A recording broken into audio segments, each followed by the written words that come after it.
This was a momentary time warp. We all know about it. We all live with it. It's a feature of online cinema-aestheticized reality.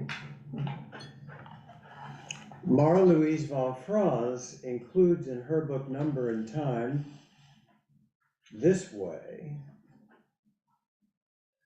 the timeless, acausal orderedness lies at the base of all transmittable information and cognition processes operating in human beings. That is, there is a timelessness that is the context for all our experience of time. And the time-bound synchronistic phenomena that we experience from time to time underlie our individually experienced messages of the unconscious, which can only be adequately interpreted by the individual.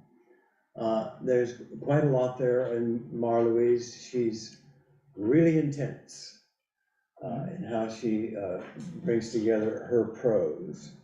But it's a basic core of Jungian psychology, shall we say, that there is an acausal orderedness that is larger than our perceptions.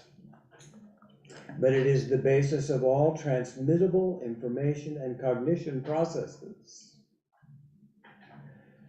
When we experience synchronicities, we are experiencing this timelessness in our lives as messages from the unconscious that are arriving most mysteriously. Are we experiencing a synchronicity now? Perhaps we can feel the timeless acausal orderedness together. Any one of us may feel time-bound synchronicity tonight or any other time, anytime, all the time. Messages from the unconscious as individually experienced. Yes. Does time bound synchronicities? I don't think so. The experience of synchronicity occurs in time, but it is a message from the timeless base. That's what Marie-Louise is saying. The two events, one physical and one non-physical, are, while they must occur within time in order to be observed, that period of time is timeless. Amen, brother. Time is very complex, ain't it? Multi-layered. Mm-hmm. Richard Sears would love to chime in now with a little statement on the multiverse. No, Kai wrote an entire book on time. Yeah, he was not a big fan of the multiverse. No. Let's take a wonderful adventure now into the etymology. Etymological adventures are always refreshing. I know you all agree. So I was thinking of the word temporal. Temporal. Everyone in here knows the word temporal. And many other words that are cognate. Temple, contemplate. But there's even more adventure. When I looked up tempus, and I thought, well, surely I've looked this up many times, and I hadn't, or if I had, I didn't get it. But the root of the word temporal, which is the root of the word tempus, and tempest, is actually temper, in the sense of tempering a dish with salt or pepper, or tempering dough with the proper ingredients. It was somatically linked and had to do with the appropriate rhythm of getting something done. Doing something was to temper something. That's still true. We temper metal. Chocolate? Yes. You temper chocolate? Okay. Mm-hmm. Sometimes we even Pianos are speak, tempered? we also speak of children and who may be displaying temper. We can speak of, a strong temper. And this is also the root of tempo in music. Again, this sense of a sequence. And if you think about it, to think about time, we must think about a sequence.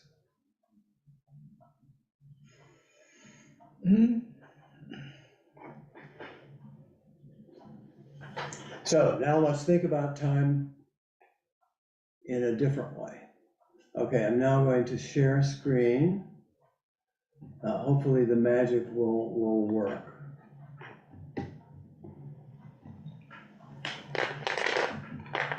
Is that a note from Misha? A note from Misha. Misha says, O tempora, O mores. What does that mean, Misha? Oh, time. Well, you can put it back in chat. Okay, so here's the basic structure for the basic map for our adventure. These are Gebser's structures of consciousness. Let me see if I can enlarge that.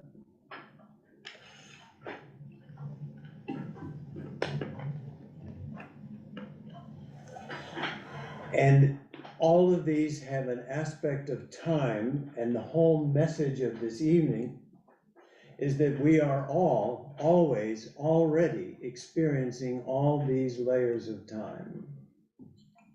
We are never not experiencing these layers of time. Although how we experience them and how they manifest differs with each of us individually. The archaic, to use our language, the best we could possibly do would be to speak of the archaic as pre-spatial and pre-temporal. And we might think of this as life as an embryo, which was how all our lives began. I have a dumb question here, Mhm. just from observing. Does a perspectival include no's perspective? To speak a perspectival is to say that the perspectival is, it happens sometimes, it doesn't happen other times, and there may be no perspective or multiple perspectives, everything. Yes. That's the Okay. Greek prefix a. It means not limiting, not limited. Right, so that was the reason for my question. Is it all inclusive? Is which all inclusive? A perspectival. Yeah, we're not yet at the a perspectival, but we're getting there. Well, I understand. I just thought I'd. Jump ahead? Yeah. Okay, that's the fifth phase. We're on the first phase. In the I was archaic, just taking it out of sequence, John, just. that's fine. Just messing with No, it's all right. the sequence. Asequential, there we go. Well, that's actually fine because the archaic is integral. There is a way to ponder that the aperspectival and no perspective are still simultaneous in our consciousness. We don't leave the archaic behind. It doesn't go away, it doesn't vanish. Whatever that structure is, as a non-structure structure, pre-spatial, pre-temporal, but then each of us has grown through a phase of life that is magic. Still pre-perspectival by the use of these definitions, and it is still spaceless and timeless. It's the position of my two-year-old grandson. I think he still basically lives in a spaceless, timeless world. He is beginning to develop a sense of day and night. There's rhythm to life, but it's not in a perspective of time. It's all magic. It's the child and the environment, and they are not differentiated in their magical connections.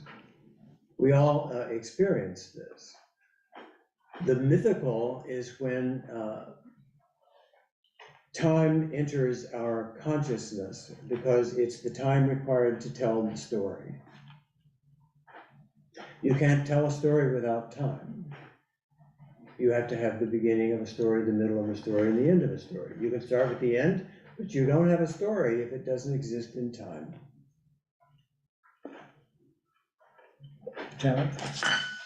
As in the beginning, once upon a time. So it is a natural temporicity of days and nights, perhaps days of the week, perhaps seasons, perhaps, but it is a natural temporicity in our mythic consciousness, which is still with us and we still feel it, particularly perhaps some of us in changes of seasons. And a deep body feeling of the time. February 29th, I don't think actually fits into that because it's such an abstraction, which leads us to the mental phase where we have a strong sense of being situated in space and time has become abstract. We live with these abstractions. We follow these abstractions. And these abstractions lead us in many directions. And they also can imprison us, as we will discuss. The integral is space-free and time-free, and that is to be aware that we are experiencing all these layers all at once in ways that we can know and ways that we can't know, really. It's very complex. These are the Temporics. This is what Gebser means by Temporics. All right, let's take a challenging journey here into the mythical. I want to leap right into the mythical. We'll take a quantum leap since it's leap day. And this is a spaceless world of natural temporicity. This is a painting done in the year 1450 of Judgment Day.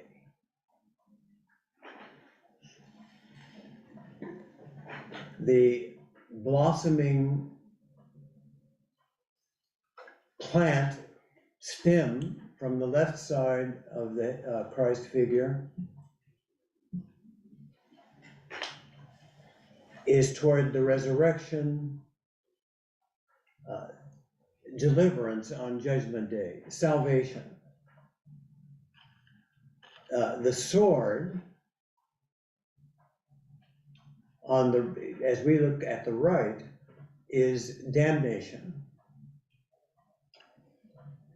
So all the figures on the left are being escorted by the angel Gabriel, who's standing there now. And a division is occurring. The damned are being dispatched to hell, and the redeemed are being welcomed to heaven. Here's the whole triptych. So on the left, I can make it bigger, we have, and interestingly, they're all naked, no white robes here at this point, but they're being welcomed into paradise, the kingdom of God.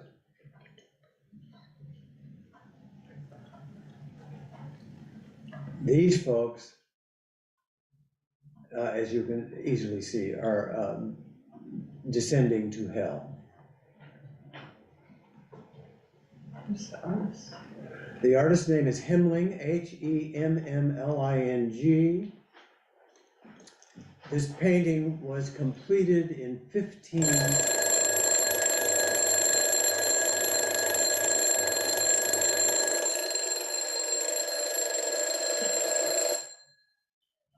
Draw your first image.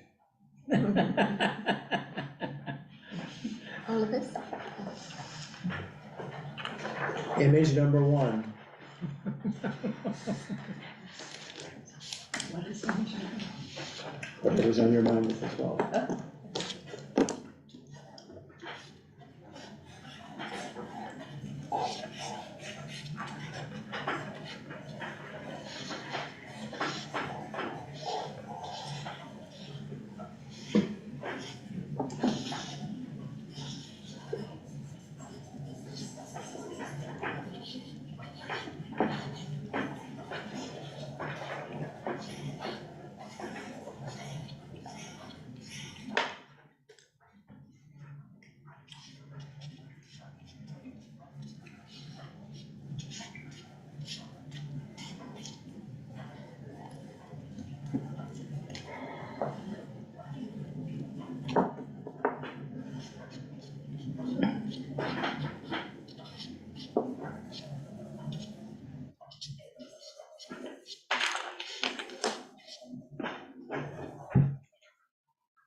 So are those the apostles and Mary sitting around him? I count them. 12, yeah. Hmm. 12, that's a natural number.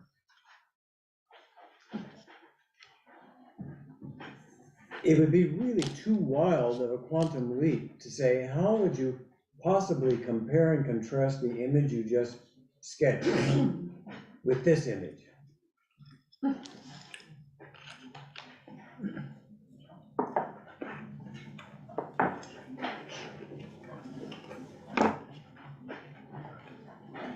Well, this image is a moment in time.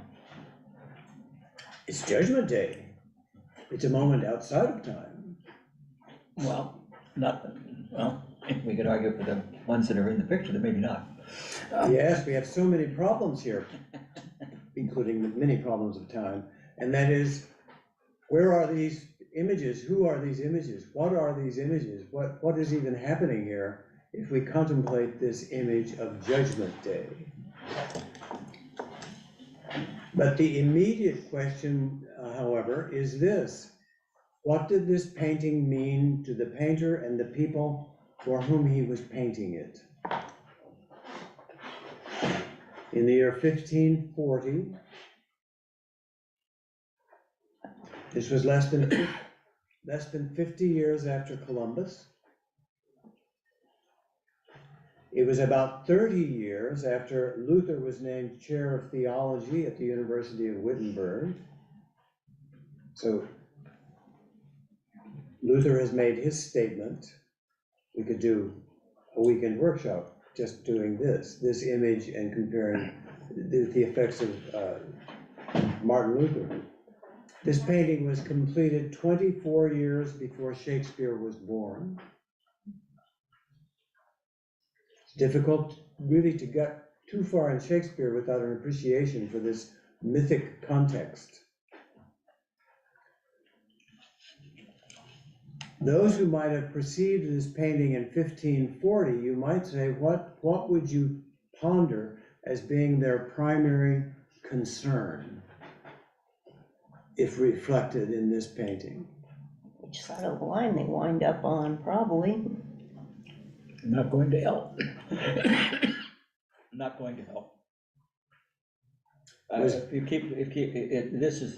a period of, this is the period of alchemy, of the beginnings of high alchemy from the Middle Ages. The infernal art.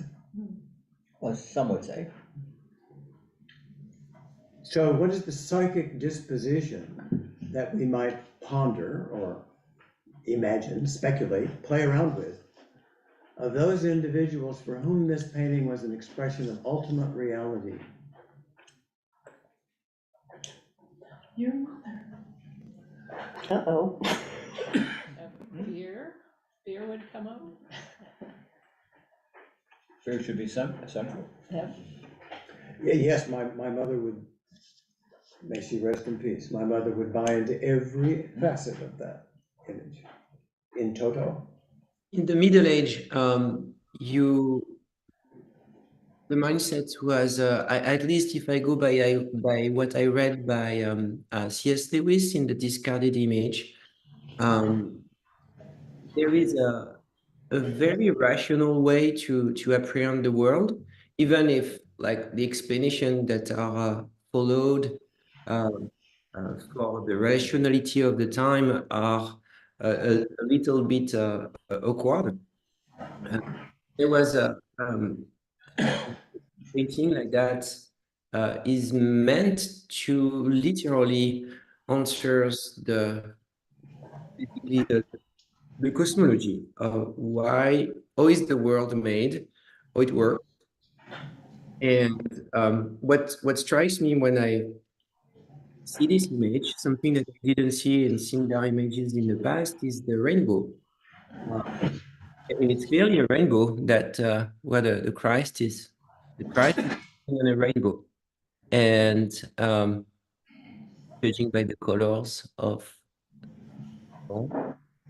Yeah, it's that's almost very like there is it's an allusion to the subjectivity or you would say um, the the fact that this world that is painted, so it's at the same time everywhere and nowhere, and it's very dependent on the observer, the person that will basically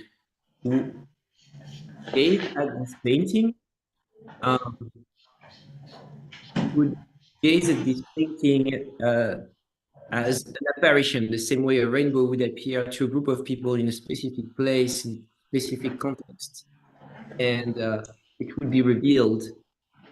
Um, that's good what point.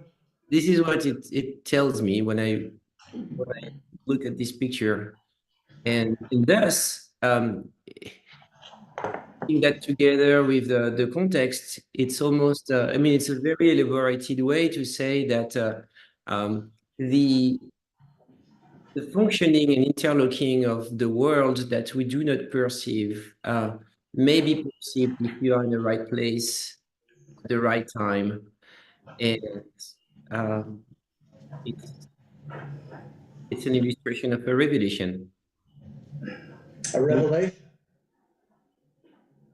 Well, that A raises glimpse, a window into what the world is, but that we cannot see. It is also a moral universe with Christ's feet upon the globe, the orb.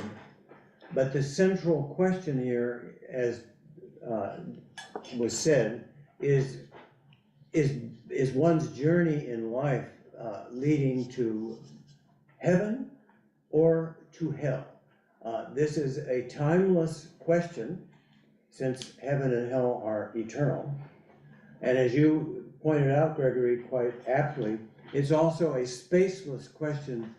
The painting, the image, the issues here are not relative to where one may be in physical space, because physical space is basically not a part of this worldview, this Umwelt. Time is, but time out of time, mythic time, the temporicity of mythic time. I want to keep moving here to make the connection that Hang on. Space was just, I mean, the technique of perspective drawing was just being invented at that time, if I remember correctly. Wasn't it around Yeah, this is- 1400s when Yeah, the Renaissance. Yeah, the Renaissance, the rise of perspectivity. We might look at this in terms of a nascent perspectivity. I kind of did okay. But it's not the perspectivity that really matters here. Even this is pretty good too. Yeah, but this part is a perspective. That's almost like a return. The top part is like a return to the flat drawings of the Middle Ages, and the bottom part is very perspectival. It's a transitional image, Yeah, I would yeah. agree, I would agree. It's not Giotto, it's also not Michelangelo. But to bring up Michelangelo, this is also not a depiction of a situation that has occurred in the lived lives of individuals, this is something that is in another dimension of eternity. This is Judgment Day. This is at the portal. But again, the presence of the rainbow at the center, which is quite bold and striking, as a message for the person that look at the picture. It says to the viewer, you, this is happening to you, precisely. This is happening to you. Same way a rainbow would manifest in a landscape, as it is happening to only a specific people with a specific perspective. So it is perspectival, but in a way, it's perspectival, but pointed at the subjectivity of the viewer, which makes it very original. And it's almost like you would wonder if you posit that this painting is actually boldly illustrating a psychological reality. And this is saying that, and also not forgetting that there is no reproduction at that time. This is the only painting. If you want to see that painting, you need to travel. You need to go there, wherever it was located, almost like a pilgrimage to a specific place. And when you're in front of it, then it appears. It's very different from an image from today, where that can be reproduced and, like you do, can be seen on a computer or on a wall as a reproduction. There was no reproduction at that time. So You raise a further issue, Gregory, which naturally comes in discussing with you. You can do a Bing image search and probably come up with 10,000 variants of this image. You can run it through AI with one of your, what do you call them? Chat. You send a request and say, AI, play with this image this way or that way, and you can generate 10,000 times 10,000 more variants. The times have changed. I'd like to make a journey here in terms of the change of times. Have you ever had an image of heaven? As a child, did you have any image of heaven? Does any image come to your sense of childhood? Or an image of hell? I certainly had a very strong image of hell. It was a big part of my childhood. I think that most people have an image of hell, but very few people have an image of heaven. And I was thinking the other day about Dante, and he wrote very eloquently about hell.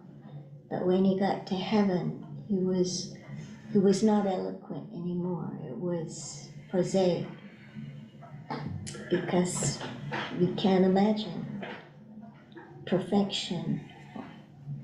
We can't. We got a lot of themes on the table. Let's add some more. All true, all good, all what we're talking about. If I can get this lined up so it's on the screen. I happened to come across this. I was thinking, Gregory, that you might be here this evening, but everyone should be able to enjoy this. I don't even know how I got here. I don't know how I got here. But I was searching around images, and after the triptych, which we've just looked at, it was about 100 years later. Whatever 100 years means, I don't know. What does 100 years mean in any particular measurement? I don't know. But about a century after Hemley completed his triptych, René Descartes published his discourse on the method, including the famous statement cogito ergo sum, which became the fundamental element of Western philosophy. But this was the exciting part to me. I knew all that, but I hadn't seen this image. Maybe none of you have. I hope none of you have, because it'd be fun. Or maybe all of you have, or somebody's been there. This is the birthplace of René Descartes. I'm not going to try to pronounce the French. Somebody can do it. The house where Descartes was born in, that's your cue, Gregory. René Descartes. No, the birthplace, under the picture, you see the place. La Haye. La Haye. Yeah, the Y and the E are silent. La Haye. In Touraine. Touraine is a region. This is Touraine is on the west side of the country. Okay, let's dig right in. This is right where we need to be. Look at that house. Gregory has just given us some spatial coordination. The photograph gives us quite a bit of information, if you want to look at it. But we can place Descartes in space and time quite specifically. I mean, depending if you want to believe all these statements, that René Descartes was a man who was born in that house at that time, and that's a picture of it, if you believe it.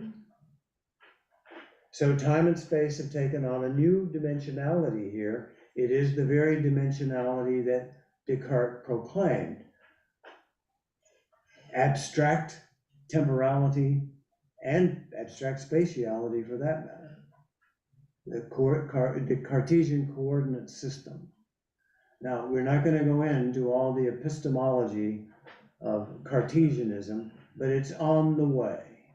The photograph itself exemplifies the spatio-temporality of the modern mental rational structure. This photograph signifies. So it's like a feedback loop. So he lives in a house, he creates the philosophy that makes more houses like that. And you can look at it that way. You can look at most of the economy of the last few centuries in terms of the rationalization of production and commodification, if you want to make several quantum leaps. Yes, all good. Now, imagine your own birthplace.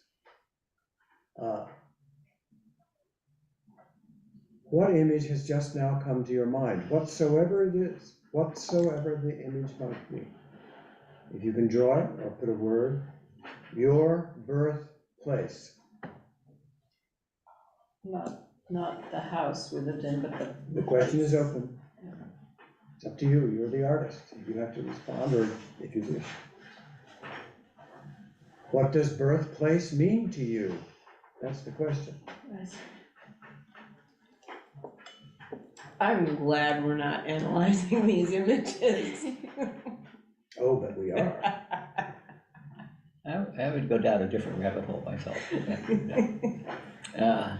No, I mean the images. But the fact is, you have some sense of whether it's image or not, or whatever your state of your mind at the moment. I would strongly assume that everyone here has a sense of birthplace, birth certificate, time, and space.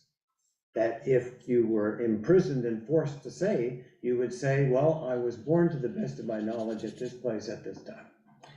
I think one of the things that people would go to would be the photograph of the past. And since the time of photography, it's like you go to the medium and not to the place itself. You don't smell it. You don't see it in the same way that you might have without the photograph. And the perspective is different. So I think of mine. Okay, I look at Descartes and says Descartes was born in this house. Okay, so how many people today can say they were born in a house, as opposed to they were born in a hospital? I was born in a hospital, so. The point here is that you have a sense of space and time that is measurable, probably placeable on a map, and that's the mental perspectivity. Well, that's one perspective. Of the time of our lives. Mm-hmm. That's one perspective. That's our point. We have come now to perspectival consciousness, which is where we have all lived. unless any of us have a close connection with some sort of tribal commune from birth, where we didn't have this mental reckoning, but that becomes pretty theoretical. But, see, when I analyzed the question that you asked, and the thought was, it is much different than what people would have imagined at the time of Descartes. They would have thought entirely differently about an answer to that question. Indeed so, and that's the point we're making. That's exactly what we're dealing with. In the deficient mental rational, Jeff Keel sent this to me for some reason. I don't know, I think because this presentation. Oh, Philip K. Dick. Philip K. Dick's novel, Time Out of Joint. And so I would say somewhere in what you were saying, David, and in our conversation at this point, the sense of saying, all of this gets very complex and perhaps confusing as to how these multiple layerings, let's say photographs, films, videos, stories, the way life is now lived. Gebser is going to share the sense that Philip K. Dick seems to be expressing here. Time has often gotten out of joint. What is this? I've not read this book. I don't Does know. anybody have a? The subtitle is A Tracy? Novel of Menace. I know nothing about it. He's a science fiction author. I'm going to associate this with Gebser's expression of time anxiety, not knowing the book. That's okay. It doesn't matter. And I'm also drawn to McLuhan's statement that's just lovely. Dear McLuhan, the prophet from Edmonton, time has ceased, space has vanished.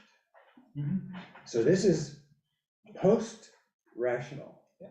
So John, when we say time out of joint, is it time, are we the ones that are out of joint with time? Time is just moving on in its merry way. Well, so you assume.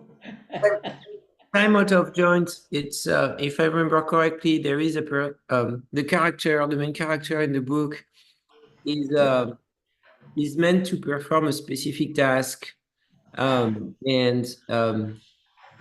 his own reality is basically in total disconnect with reality itself.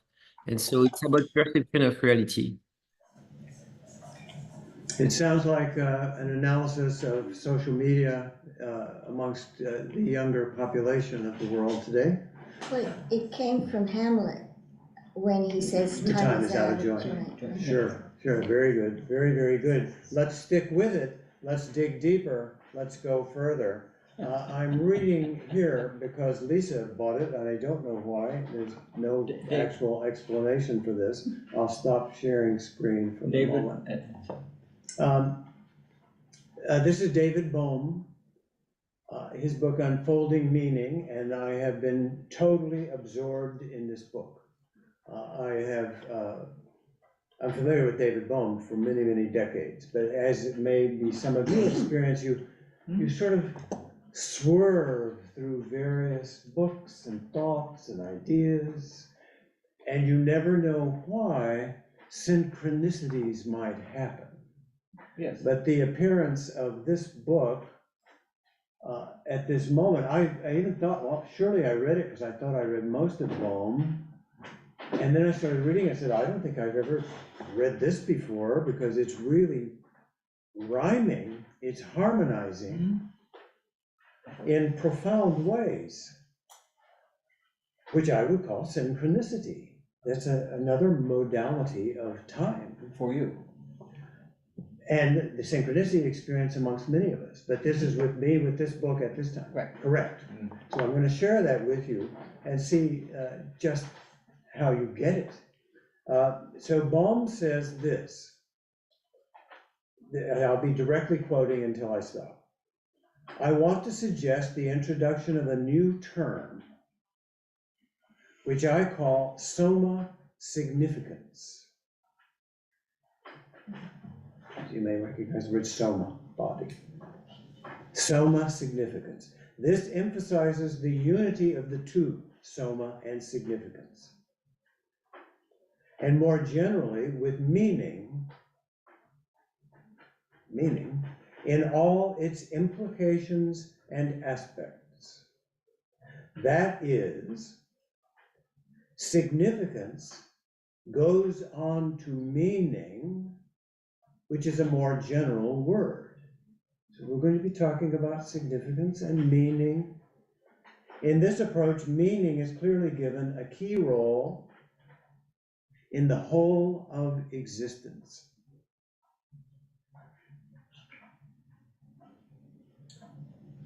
However, any attempt at this point to define the meaning of meaning would evidently presuppose that we already at least know something of what that meaning is, even if perhaps only non-verbally or subliminally. That is, when we talk, we know what meaning is. We couldn't talk if we didn't. So I won't attempt to begin with an explicit definition of meaning, but rather, as it were, unfold the meaning of meaning as we go along, taking for granted that everyone has some intuitive sense of what meaning is.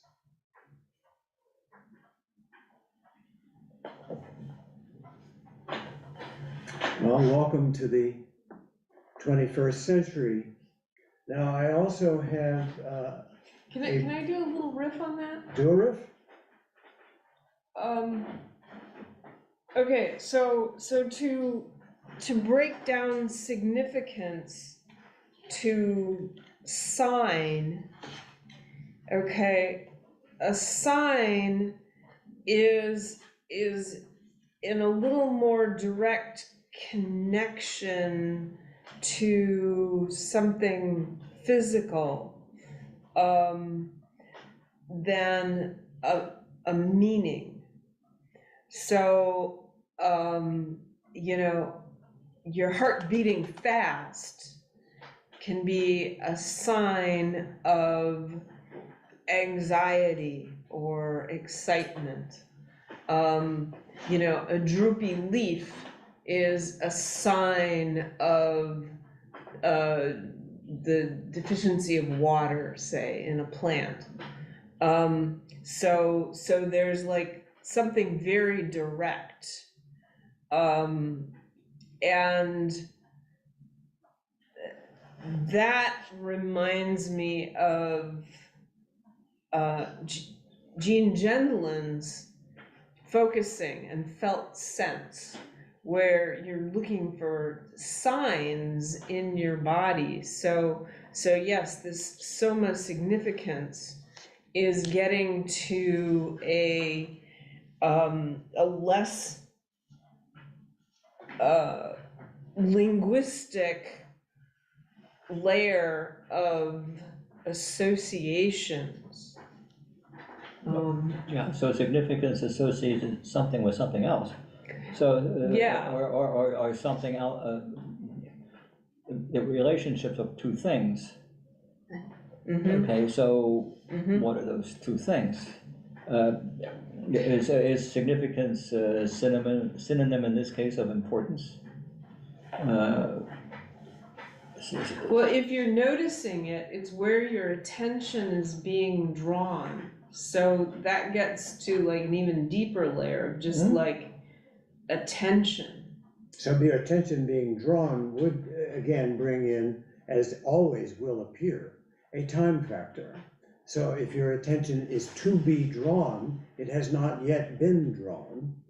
Once it is being drawn, and after it has been drawn, it has had its temporic. Yeah. When Bohm talks about soma significance, it comes kind of close to talking about mind and body, the relationship between mind and body. And Bohm would emphasize the intimate relationship between mind and body. He would criticize, he would not accept the Cartesian split between mind and body. And soma significance works better for him in bringing out the intimacy of mind and body. That, I think, is part of the general philosophical intent discussing this relationship, mind and body, subject and object, all of the dualisms that were emphasized by Descartes and the philosophy that came after Descartes in the West. Just to note, we are now traversing a territory that differs somewhat from Hemling's portrayal of Judgment Day. Our conversation is in somewhat of a different arena at the moment. And here we are. Here's a lovely quote from this book, which I just found out from Steve, who just spoke. This carries out after our discussion on Whitehead. We can't read the title. Okay, well, I'll read the title. A lovely title. You're going to eat it up. Physics and the Ultimate Significance of Time. There we go. Put that in your private pocket. Physics and the ultimate significance of time. Now, this is taken from a Whiteheadian context, lovely, lovely, and also Bohmian.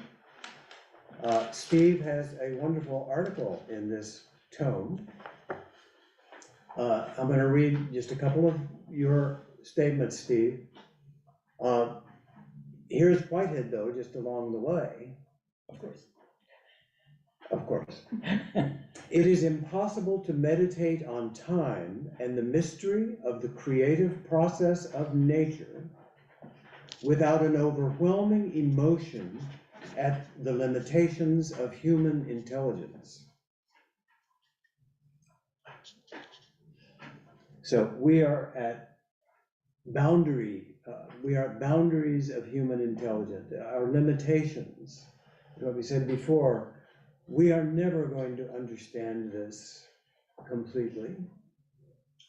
Now, Steve, I'm hopping, you'll love it, Steve. I'm taking a magnificent quantum leap. It is Quantum Leap Day. So these are your words. You're writing in response to Bohm, and Steve had a long-term correspondence with David Bohm, and he has written about it and published a bunch of that. But he said, Steve says, Bohm, who has been a leader in the struggle for recognizing the prime importance of direct, intuitive understanding in theoretical science, which is sort of what you just said. Again, the same what Steve said, and what Steve is saying here. With the soma significance, mind and body are no longer split, which is also, of course, the proclamation that Gebser is bringing us in his prophetic way. It is also what Jung is prophesying, that the mind-body split has transmuted on planet Earth. Steve then brings into a reference, which he calls, and I have to love it, poetic mathematics.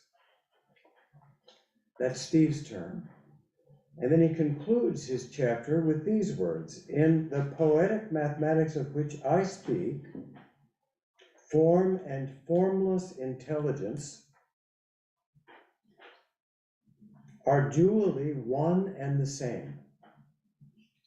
It is this monistically dual relation that underlines the paradox of time as process, change, creative advance. Therefore, we may view it as the key to our freedom.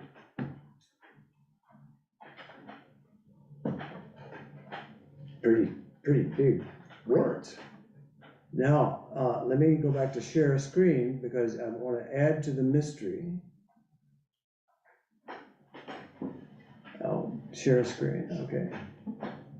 Share. This is digging deeper or flying higher, or shall we get beyond spatiality of time? and try to come up with some sort of new metaphor. So there you see Steve's title, Time and Higher Order Wholeness, a response to David Bohm. The work is very engaging, but then Steve cites this magnificent koan, which could only puzzle you if you're anything like me, because it is a magnificent impuzzlement, and that is the mathematics. And remember, part of our theme tonight is number and time. This is a hypernumber. So the hypernumber epsilon squared equals +1, but epsilon is not equal to either plus or minus 1. So it occurred to me today that this is in the realm of neither nor. You know, so we live in a world of either or. I'm trying to say, well, actually, you know, let's get to the world of both and, or all and, but even more fundamental, and the ground from which both and comes is neither nor. And this seems to me to point to that. Would you agree with that, Steve? Yeah, I like what you said. I generally do agree with it. The logic of Zen is neither nor. So you have to take into account both and, either or neither nor, three forms of logic. And the oldest and most primordial is the logic of Zen. In fact, von Franz, who John is citing von Franz, her book, Number and Time. She speaks at length about logics, the ancient logics, and the logic of neither nor. She mentions Taoism. She more than mentions Taoism, she emphasizes it. The concept of nothingness. Right, Lisa? Neither nor. That kind of logic ties in with, is woven into this notion of nothingness. It isn't nothing as opposed to something. The Western idea of nothing is there are things and then there's an absence, a negation of things. So nothing in the West is relative to something. But this Eastern primordial notion of nothingness related to Taoism, related to Zen, and John is bringing out that you can read that into the idea of epsilon, the hypernumber. When you square this number, something comes into being. Epsilon squared equals +1. But before you bring something into being by squaring epsilon, you have epsilon itself, which is neither nor. That's a way of reading it. I think I'm pretty much paraphrasing what you said, Lisa. Am I? Yeah. And we are in new terrain here, or we might say new topology. We've come a long way since Himmling in 1540 in what we are attempting to understand and to communicate with each other. This is Wolfgang Pauli's world clock.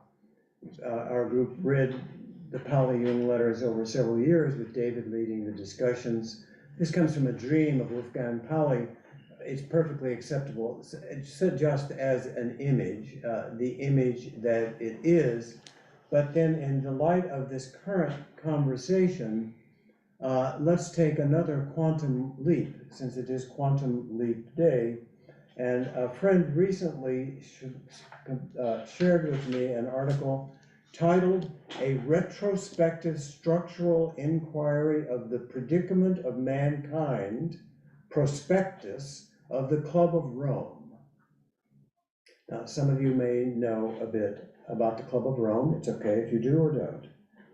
One of the conclusions this author has in returning to this document that was created in 1970 is the human predicament today. He says, one, the experts do not know enough. Maybe we should say neither nor. The experts do not know enough. Two, their analyses are opaque, even to themselves. And lines of reasoning and consensus are interrupted by opaque analyses, blocking communication, understanding, ordering of thought patterns, and worst of all, accountability. So we're bringing in the moral element again here, big time, in the human predicament in our time. When did that come out? This article, Craig Lindell sent it out. It's after 90, it's a revisitation, so it's like, I don't know, 93, 2003, something. What time does it matter? Well, yeah, it does, because I was just reading in this book about Tripping on Utopia, about the 1950s, you know, like after World War II, the 1950s became the age of the expert. Oh, yeah. But like people had no credentials, they were calling themselves an expert when they had like no expertise and no like real basis for it. But suddenly people wanted experts to tell them stuff, you know, which is part of the whole sense making. You know, like when we no longer have the capacity to make sense of the complexity of the world, we turn to others to make sense of it for us, and those are the experts. Time out of joint. Yeah. With the collapse of the deficient mental rational consciousness. The conclusion of this report states, I also believe that the retrospective analysis of the global problematique, bringing back our term problematique, the retrospective analysis of the global problematique conducted today by a group of inquirers will discover that the core is still the value base, as described as the growing irrelevance of traditional values and continuing failure to evolve new value systems. This is indeed a very painful diagnosis and prognosis concerning the future of humankind. I was shocked last week when Andrew, who is here with us tonight, Andrew is, if you don't mind me saying so, Andrew is in Canada, which makes your comment last week all the more poignant. You put it in chat. You placed this in chat, and in time, the chat was read, and you asked a question about the AMOC. Well, I thought, I recognize that acronym, but what is it? And then I went then this week and did a study, because I thought, well, I think I know AMOC, and I didn't know it exactly. I had a rough guess, but it is the Atlantic Meridional Overturning Circulation. The Atlantic Meridional Overturning Circulation. And Andrew's question, if I may characterize it, Andrew had concern with our topic about, I believe it was projection, values, something in the whole picture, how much we know and how much we don't know and whatever. But what does this all have to do with the AMOC? And for Andrew, it's a big question. Well, to make it a little more Living in accessible, Eastern Canada. it's ocean currents. And ocean currents are so central to life on Earth. You know, like if they stop,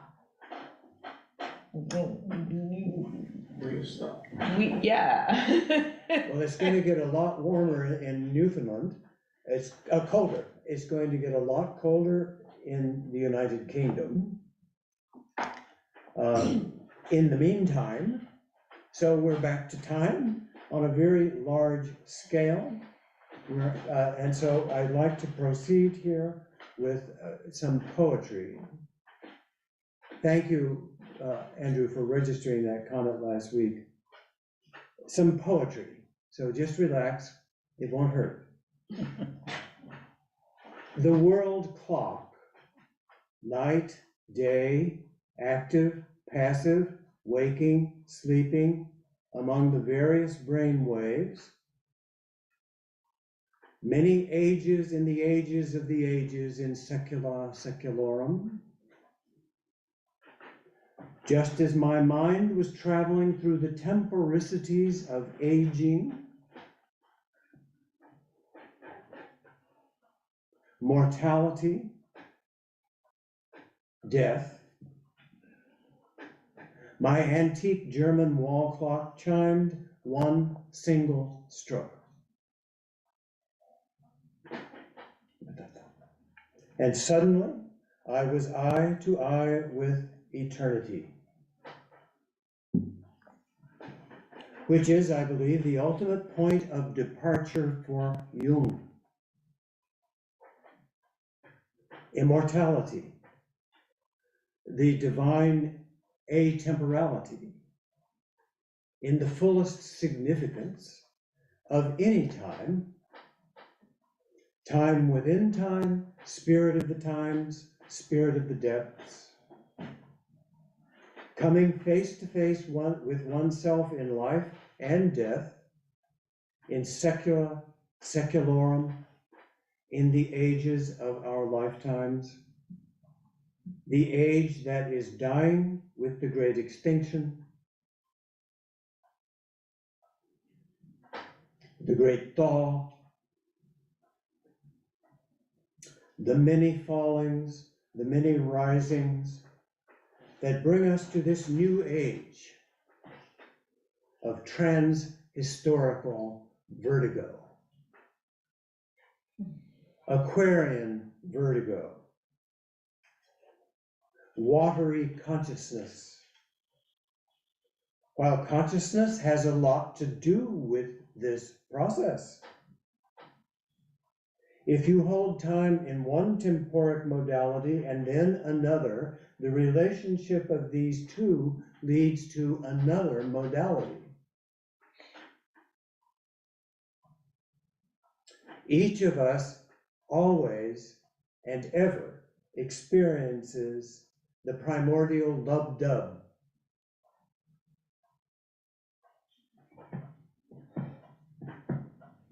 Among evolutionary creodes. Dreaming time, time phases, time crunches, just in time, downtime, time off task, time is money, YouTube feeds, self and other as differentiating modes of time.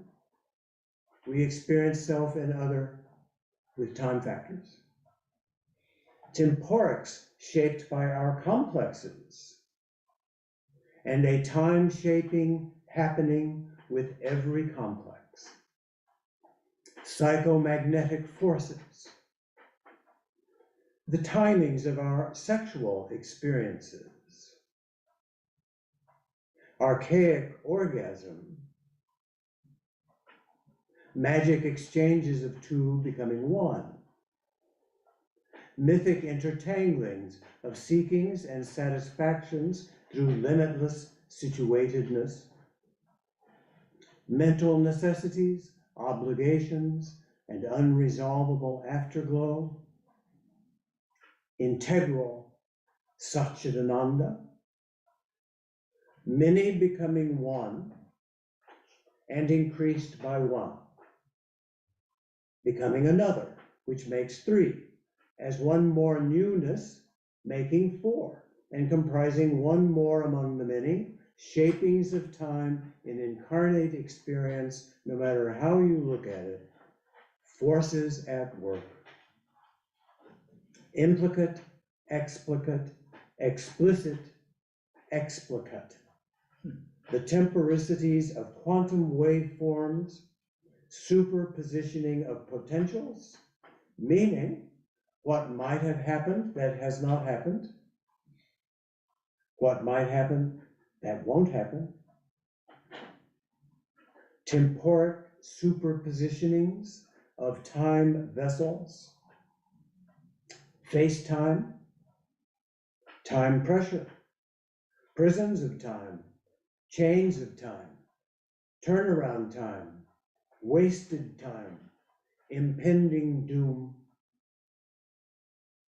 cat timings, dog timings, Tweety bird timings, woodpecker peckings, microbiome pre-temporicities. This is Marie-Louise von Franz.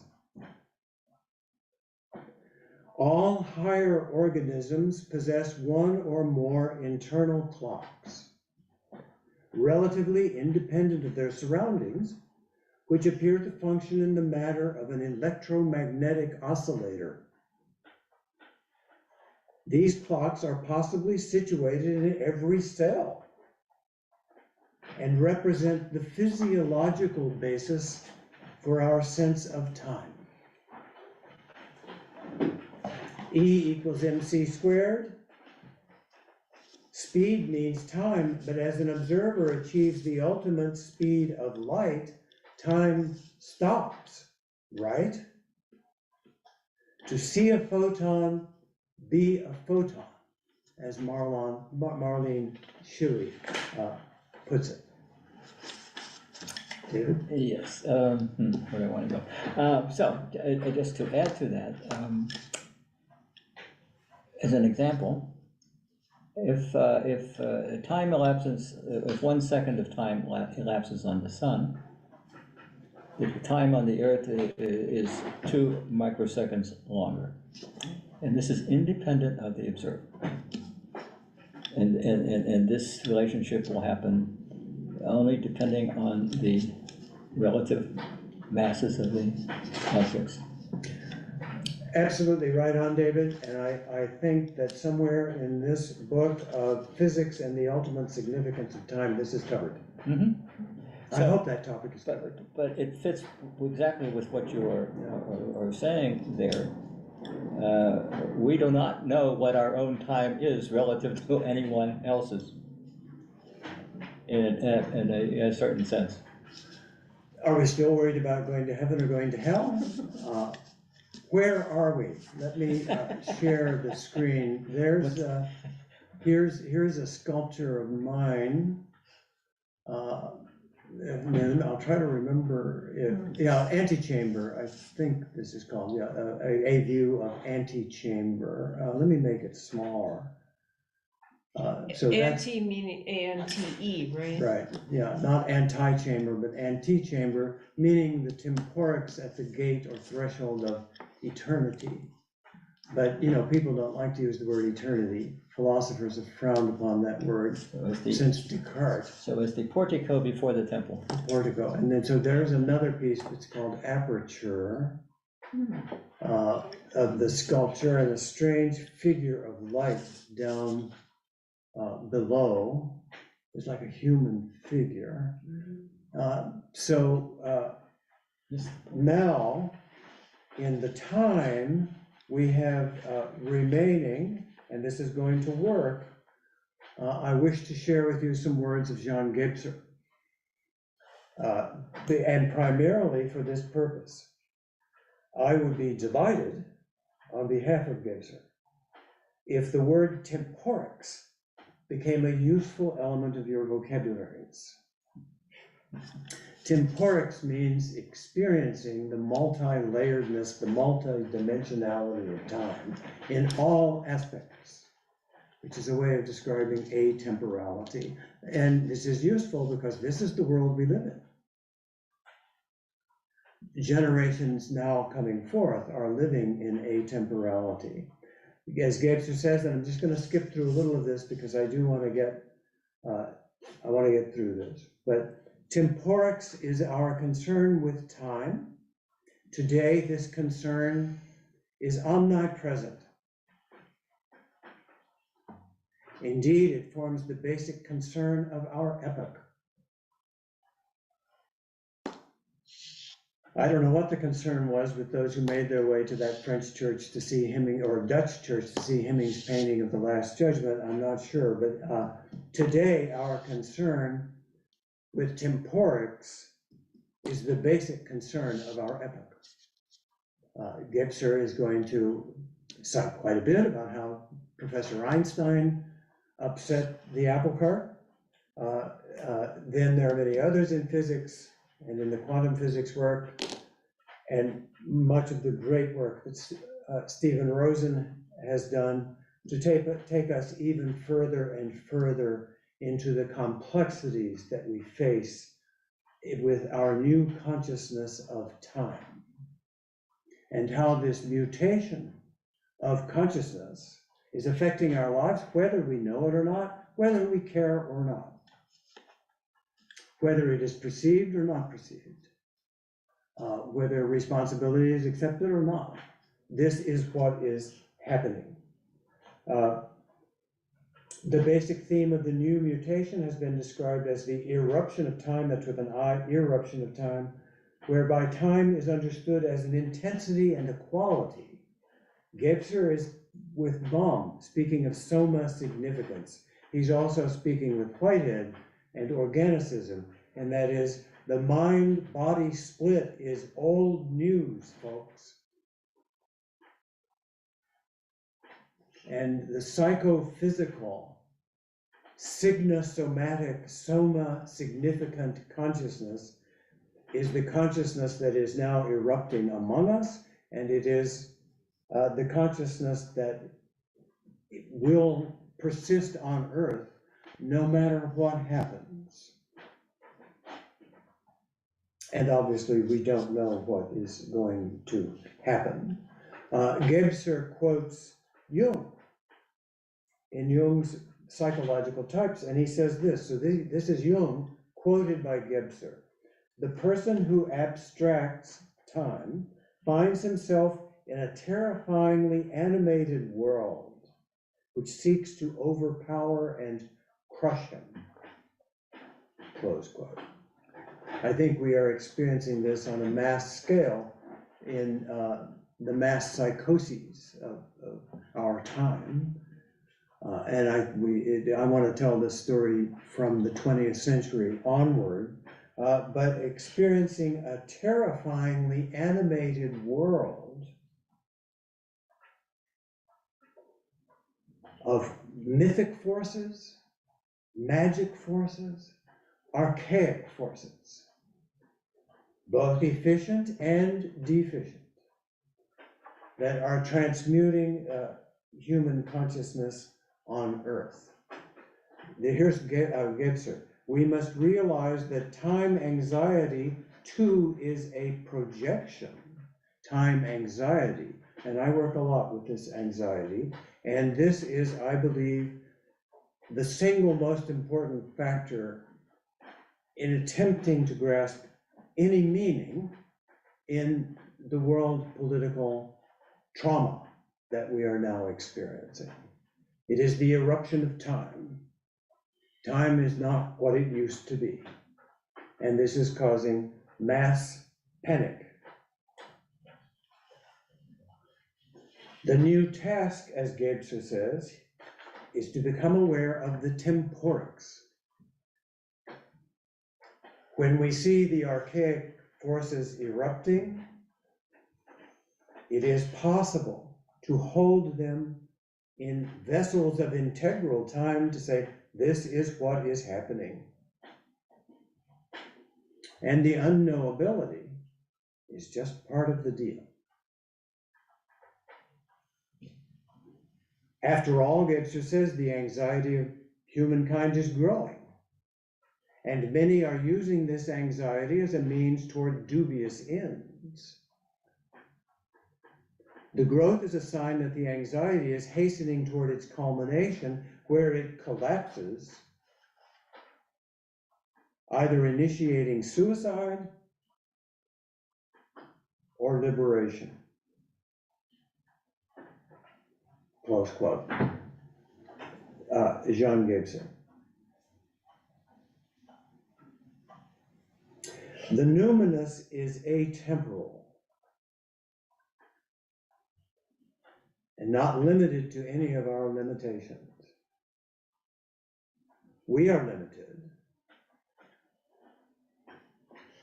but the numinous is all time, within time, without time, beyond time, timeless. Our language is not adequate.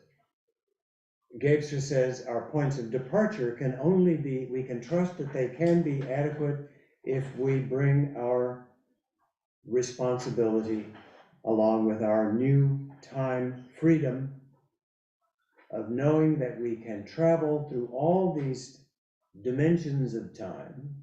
We are free to do that. It's a limited freedom and it varies amongst us. We are not all equally free. We shape time for each other through our complexes, through culture, compressing, configuring, pummeling, and obliterating each other in and out of time. Von Franz says, number is the means par excellence whereby the spiritual aspect of the unconscious can produce order and meaningful realizations in our consciousness. Number, natural number. Natural number means number that can be used for counting. It's a somatic experience.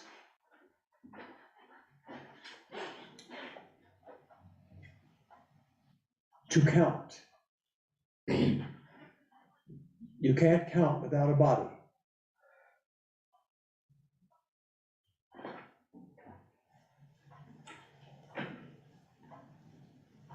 This is a living being's evidential remains.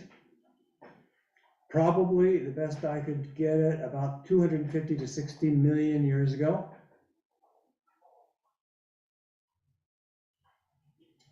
My grandsons in Seattle have this piece on their mantle place. Wow, indeed.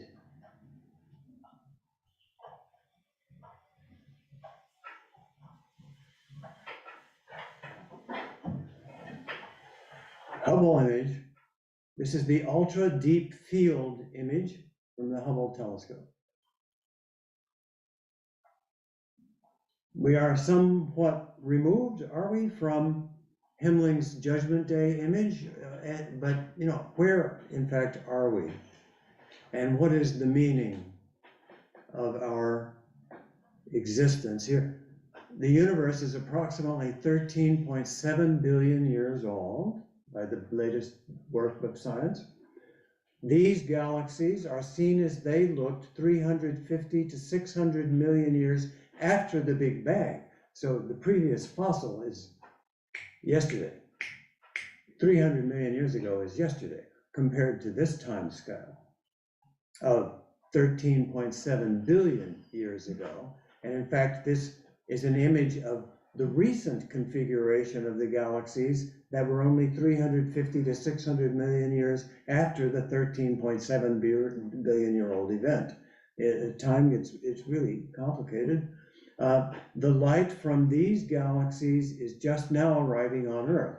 So we might, of course, say that the far, far, far distant past, if that word has any meaning, past, is just now arriving. from our future. Mhm. Okay, I want to show you this image. You can think about that image for a minute.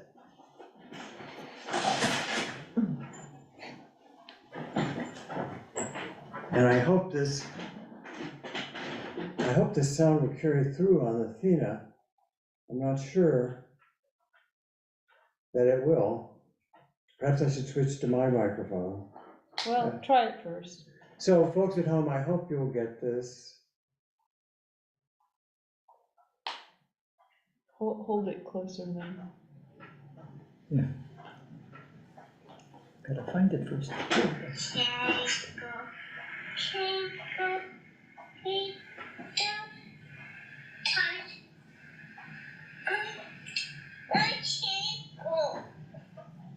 Anybody hear that? Here.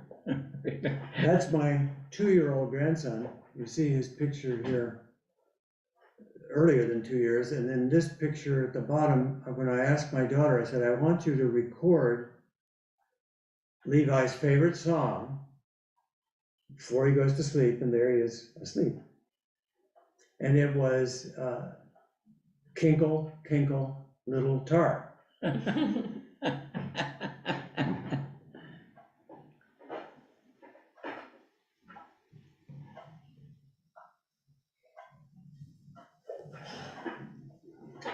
So as I experience my grandchildren and move through some of these abstractions, and not wanting just to exponentially increase abstractions with more abstractions,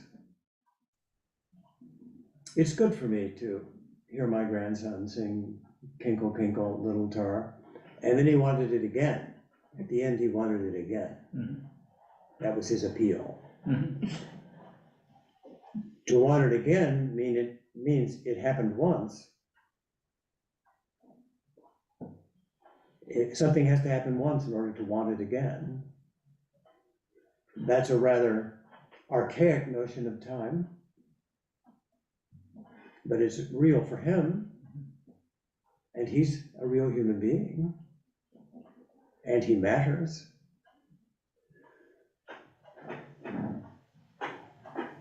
The basic rhythms and patterns of time, the rhythms of the natural numbers, Marie-Louise von Franz said, illustrate some of the most primitive and basic forms of the spirit. The individual characteristics of natural numbers produce the same ordering effects in the physical and psychic realms. Big stuff. They therefore appear to constitute the most basic constants of nature, expressing unitary psychophysical reality.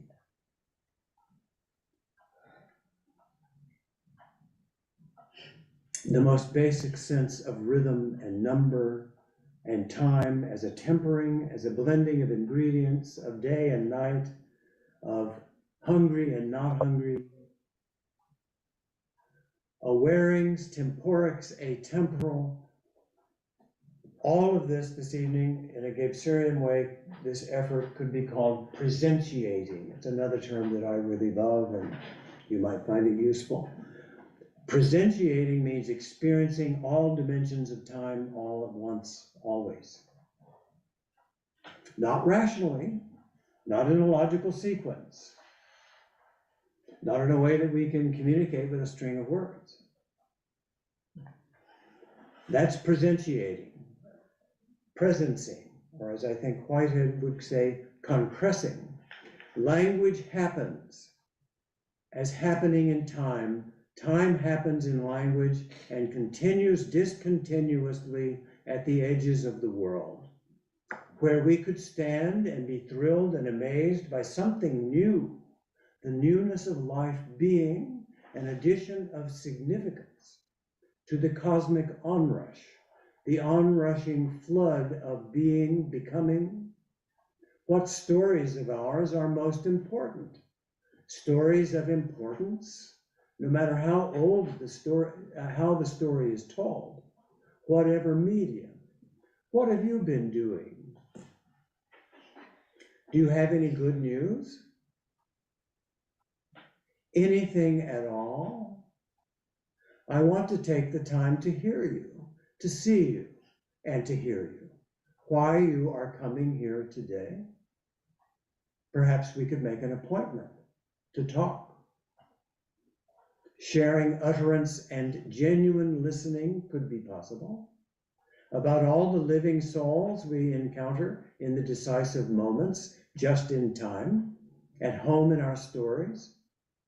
As everything reminds us of everything, the reminding of happenings as now happening. Some souls float easily, and some don't float at all. My old new friend told me today. While we are present in all directions, north, south, east, west, up, down, in, out, coming alive and going, to have enough time,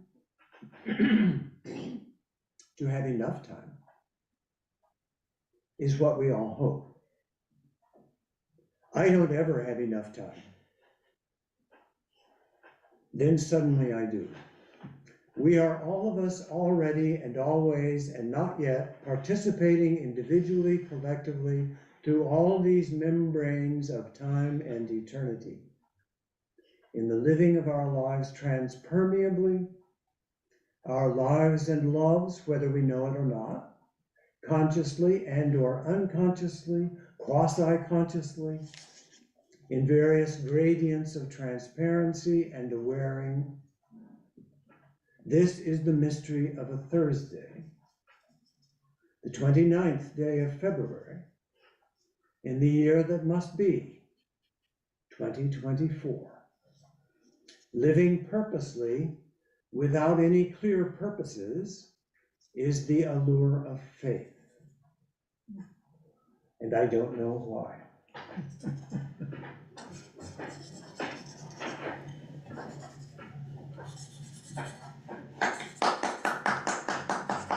Thank you, John.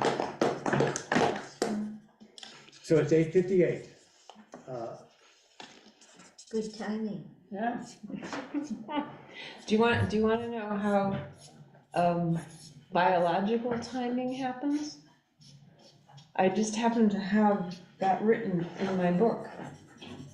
Well, this is one of the mechanisms. Tell about the book. Is that your book? This is my book. Oh, Yay! This is very interesting because it illustrates the one and the many. So at the micro level, in the suprachiasmatic nucleus, which is in the brain, the main biologic clock that regulates circadian rhythms, as well as in the brain, as well as in cells and peripheral tissues, various genes orchestrate the production of proteins that are released into the cell's cytoplasm, where they clump together to form complexes. Perhaps when a saturation point is reached, or when a light intensity signal from the eye reaches the cell, the protein complexes move into the cell nucleus and there turn off, the genes that created them. The reason they translocate to the cell nucleus is not yet known. The proteins are cleared from the cell, and the process starts over with 24-hour regularity. Study. 24 Study. I have a pension. The microbiome scale. Well, no, this is the cellular scale. This isn't part of the microbiome. This is part of your regular clump. brain cells. It's in the suprachiasmatic nucleus in the brain. Well, I have to share the two things that I very often share, Gregory, one moment, but that is this fabulous learning that every drop of blood in our bodies passes through our hearts at least one time every minute. So for some of our longer sentences and paragraphs, every drop of blood in your body has passed through your heart at least one time. I've confirmed this with every cardiologist and every medical doctor I know, and I don't believe you took exception to this. The mathematics is very basic. You calculate the quantum of blood we have and calculate the heartbeat rate, and it's got to move that way. Another factor here in the timing, that's timing, is it not? But every living cell in our bodies must be within 5 microns of blood flow. Because a red blood cell is basically 5 microns in diameter. 5 microns is a very small space, and every living cell has to be within 5 microns of a fresh blood pulsation. May that help you when you're seeing twinkle, twinkle, little stars You go to sleep tonight. I'll count red blood cells. Yeah. Well, this is, Gebser offers us portals to not denying our planetary situation at all. But as much as he speaks of time freedom, he also can think of time responsibility.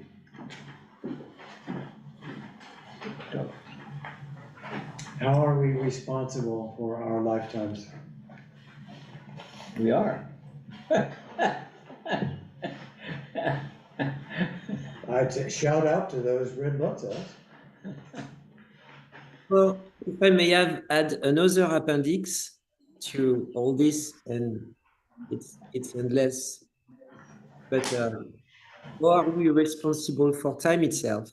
You said earlier, time is luminous, and I was learning, just like talking about Oh, yeah. in the past. Carlo Ravelli, is that who you've got there? Yeah. Yes, and in a way, there is a passage that, when you think about the archetypal character of time, that I find very enlightening. If time is archetypal, our experience of time is a projection, and the mere existence of time certainly linked with the way we project onto the idea of time.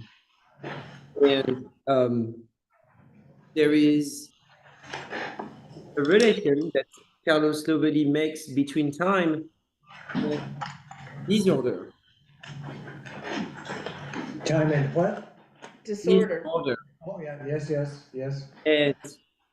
And explaining the flow of time as something that is very related to the increase of disorder in a closed system, which is a law of physics. The term is entropy, and entropy increase in a closed system. And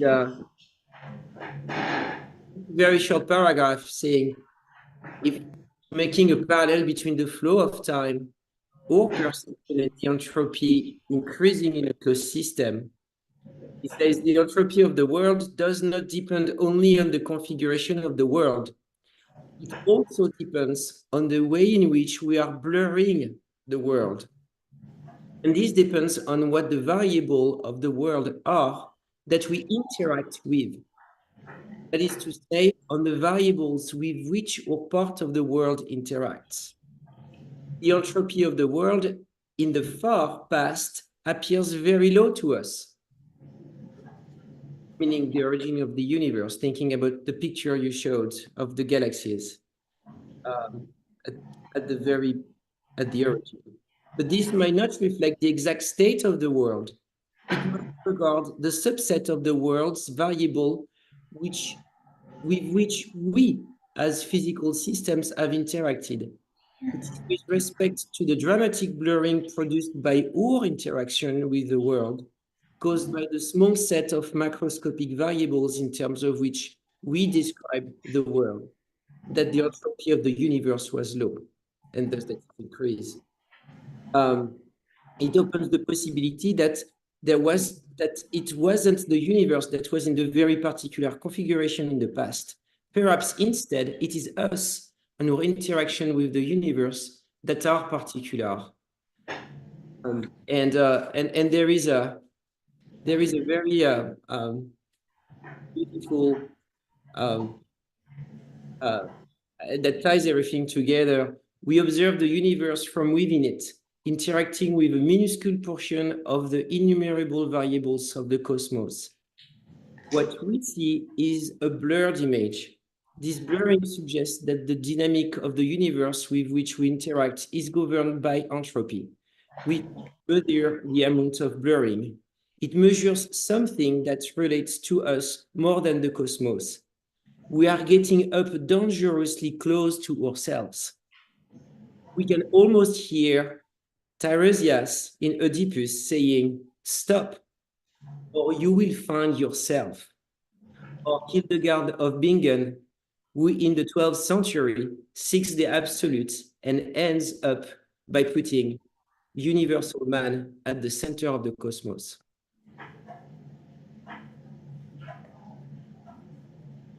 So that was my just echoing for me with this perspectival aspect of time, this projection that we make, and maybe this time is an ultimate archetype, something that we cannot know, but the image of this archetype makes life a human life. That's the expression Whitehead offers to us to say that all our efforts in the manyness of our life, of experiencing the many, many things that we experience, when we come to awareness, the many become one awareness. That one awareness adds to the cosmic creation. So the many become one and are increased by one. Mm-hmm. And that's true of every awareness that we come to, mm-hmm. Our consciousness, and mm-hmm. As you were citing there with Ravelli, our participation in, if you put it this way, the life of the cosmos, mm-hmm. One way to put it, and how we experience time, and how each one of us, how you, what have you been doing? Got any good news? Anything at all? There's a It's raining. video game up at the movie theater. Del Monte Center. Yes, Has a little video area. yes. And one of the games up there is called Time Crisis 3. Oh, jeez. So if you want to play. Have you played it? No, that sounds like hell. Oh, we're back to hell. I can put Hemming back on, Why would you volunteer for that? I know, why would you play? I don't want another time crisis. What? Sure. What if time crisis 1 and 2? How do we get to 3? Oh, boy. No. Umar was gonna. So, Yeah, Umar. If you have the many becoming one, like what you said earlier about we want to hear from experts, like the one, and many will believe it, and that kind of got us in trouble. That's what we are, where we are, and it's like becoming one. I think we all need to stay thinking on ourselves and looking for answers. Yeah. Find your own way. Yeah. I think again, you point out the shadow that is pervading everything, and how do we deal with that? Like you say, the danger. The danger, anything, everything. Well, we can only play our part. We can't play anybody else's part. And only we play cannot our not part. play our part. And we cannot not. We are. I mean, just because we are, and how that integrates with oneness is its own movement, its own existence. And, you know, and so to say, you know, to play the game of becoming one is playing a game rather than our participation in being. You know, thinking of the universe, if the universe is being infinite, then, as you've said more than once, each one of us is the center of the universe. So what does that mean? I've often wondered what it would be like, you know, if you've ever read any of the books about flow, people always talk about this sense of timelessness when you're in flow. Like in the zone. Like in the zone, Yeah. yeah, I get yeah. that. Like, what would life be like if we all spent a lot more time in flow? Man, Hey, you can't just be in the zone because you think it's a good idea. That's well- grace. Grace? Yes, Yes, grace. You grace. don't control whether you're in the zone or not. Flow and Like, grace. being in the sun is actually being in the middle. Like, when you're in the sun, it's like, it can be so difficult that it gets you tired, and it can be so easy that you get bored. If you're in the middle, you're in the zone. That's really easy. Well, I'm in the sun all the time. I experienced that hiking. I put myself in the zone, and I can go for miles because I'm not super, like, getting my energy out super fast or making it that it's boring. It's just in the zone. Yeah. Lisa, how was it when you were sailing? Sounds like time freedom to me. Yeah. Yeah, you can get in the zone. Time freedom. Yeah, time to stop when you're out there Yeah. sailing. Doesn't even, until you go, uh-oh, time to attack. We should have a whole evening on time freedom, and, which includes time responsibility. And then we also, yes, have to work with, always have to work with the language problems. And like all other problems, only exist in time and only can be resolved in time. And that's the time between recognize a problem and resolving a problem.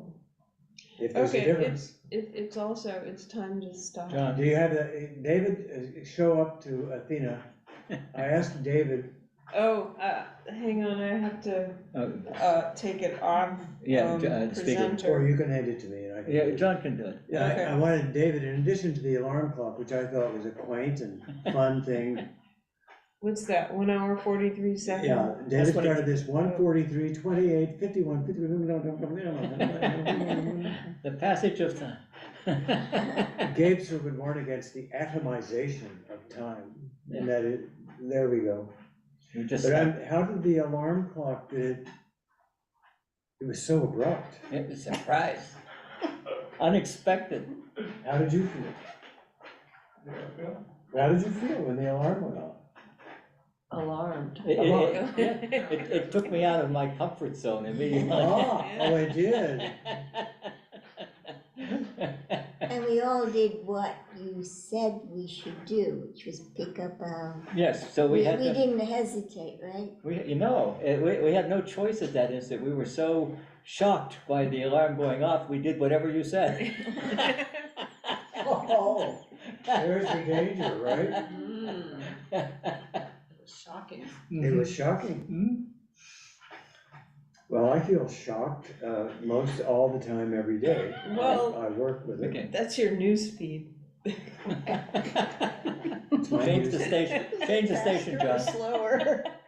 It's just shocking, like, every time you see your news feed, it's shocking. I just And that's how have they keep Pandora, you, I have Pandora playing, so. I don't look I at news just- feeds well, I don't either. ever. That's, I don't go yeah, there I much. stopped doing that. Yeah, 'cause it's not good for you. Right. My friend in Seattle You're has in a serious, constant state of shock.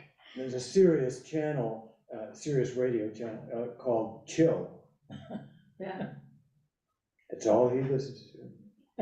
That's his total information feed, Well, That's all music. all music. Yep. All right. Well, thank you everybody for joining us History, and tune in for and history next week, history. Yep. the meaning of history from Jungian context, in a Jungian context. yes, All right. okay.